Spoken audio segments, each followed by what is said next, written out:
Assalamualaikum friends, today I will discuss how to fix YouTube music app not open problem in wait.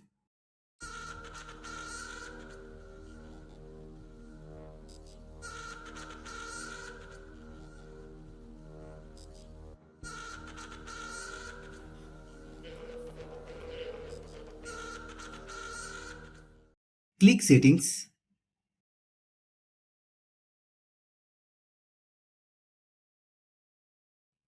Click apps. Click app management. Click YouTube music. Click storage use. Click clear data. Then click OK. Click force stop.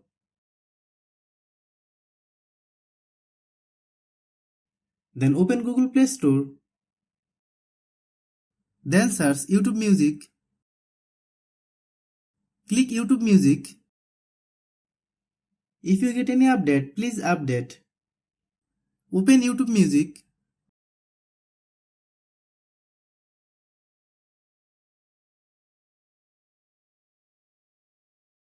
Thanks for watching.